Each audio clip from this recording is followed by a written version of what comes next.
Good evening, dear children.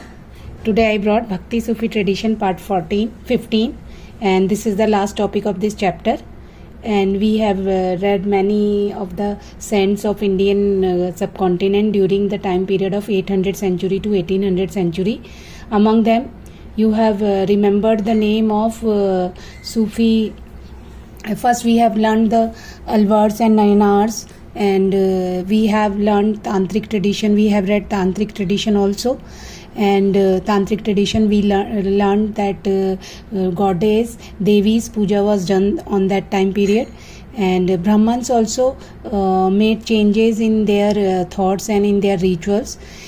And after that we have read about the forms of Vishnu, and many movements in South India and Northern India's saints also we read, as we have read about the Kabir Das and Mirabai. And in saints, in Sufis, we have learnt about the Sufis tradition, Qawwali and Ajmer Sharif and Khwaja Nijamuddin Auliya's Dargah. We read the importance of these Dargah and these Mazars. And we I think आप सभी को ये सारे tradition समझ भी आ गए होंगे, and ये सब मिलते जुलते हैं इंडियन ट्रेडिशन से भी, जो इंडियन में आश्रम सिस्टम होता है उससे मिलते जुलते हैं. नाउ वी आर, अब हम इस टॉपिक पे हैं reconstructing history of religious tradition. अब ये हिस्ट्री थी जो हमने अभी तक पढ़ी है, ये कैसे रिकंस्ट्रक्ट करी है, क्या सोर्सेज थे. तो wide range of text were created in and around Sufi khanqahs. ये टाइम पीरियड 800 टू 1800 सेंचुरी था. इसमें स्क्रिप्शन स्टार्ट हो गया था, राइटिंग स्टार्ट हो गई थी. तो जो सूफी खानकास थे, जो सूफी का रेजिडेंशियल एरियाज था, उसके उसी टाइम पीरियड पर बहुत सारे टेक्स्ट लिखे गए. The Kashf ul Mahjub of Ali bin Usman Hiyani died 1107. ये जो कसफ उल महजब ऑफ अली बिन उस्मान थे, इनकी डेथ 1107 में हुई. It tells how tradition outside subcontinent influence Sufi thought in India. अब जो बाहर के किस तरह से जो बाहर से जो थॉट्स आए थे सब कॉन्टिनेंट से, उन्होंने इंडिया के थॉट को किस तरह से इन्फ्लुएंस किया. Malfuzat mean conversation of Sufi saints. अब मलफुजत एक ट्रेडिशन होती है, इसका मतलब होता है सूफी सेंट्स किस तरह से कन्वर्ट करते हैं, अपने आप को चेंज करते हैं. Collections of conversation of Nizamuddin Auliya. यहाँ पर निजामुद्दीन औलिया के जो जितने भी उनकी कंपोजिशन थी उनका कन्वर्जन है. Compiled by Amir Hasan Sijzi Dehlavi, a noted Persian poet. अब किसने कंपाइल किया है? जो निजामुद्दीन औलिया की जो सेइंग्स थी वो आमिर हुसैन सीजी दहलवी दिल्ली के थे, उन्होंने इसको कंपोज किया, कंपाइल किया. कंपोज तो किया निजामुद्दीन औलिया ने, उन्होंने जो भी कहा उसको कंपाइल किया गया, उन्हें कलेक्ट किया आमिर हुसैन सीजी ने. And Maktubat written collection of letters. Maktubat क्या होता है? जो लेटर्स लिखे जाते हैं उसे मकतूबत बोलते हैं.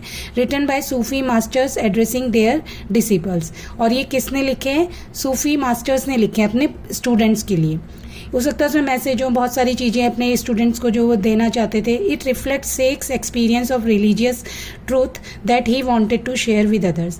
इससे पता चलता है कि जो उनके रिलीजियस एक्सपीरियंस थे वो दूसरों के साथ किस तरह से शेयर करना चाहते थे. Also contains life condition of recipient. और जो इसे आगे इसे एक्सेप्ट करेगा उसकी कंडीशन कैसे, ऑल्सो कंटेन्स लाइफ कंडीशन, मतलब कि लाइफ कैसा होगा जो इसे रिसिप्ट करेगा इन सारे मैसेजेस को. Next topic is Tazkiras. It means to mention and memorise. कि मेमोरिलाइज, हमें मेंशन करना है और मेमोरलाइज करना है. There are biographical accounts of saints. अब ये क्या है? ये बायोग्राफिकल अकाउंट्स हैं सेंट्स के. सेंट्स की बायोग्राफीज हैं, उनकी लाइफ की पूरी जर्नी लिखी जाएगी. 14th century Siyar ul Auliya of Mir Khurd Kirmani was the first Sufi tazkira written in India. अब किसने सबसे पहले ताजकिरा लिखा? ताजकिरा का मतलब क्या होगा? Autobiographies, biographies of saints, Sufi saints. 14th century सबसे पहले किसने लिखा है? CR उल औलिया, ये आपको याद रखना है. इट डील्ड प्रिंसिपली विद चिश्तीज, ये इन्होंने किसके बारे में लिखा है? चिश्तीज के बारे में. Most famous tazkiras Akhbar ul Akhyar of Abdul Haq Muhammad डेलवी, ये एक मोस्ट सबसे इम्पॉर्टेंट जिन्होंने लिखा है ताजिका, ये अकबर उल अखियार ने लिखा है. मोस्ट फेमस ताजिका है जो.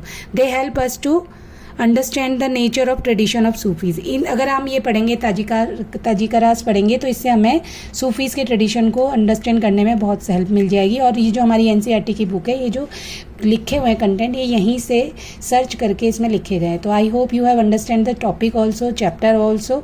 Thank you for watching children. Thank you very much.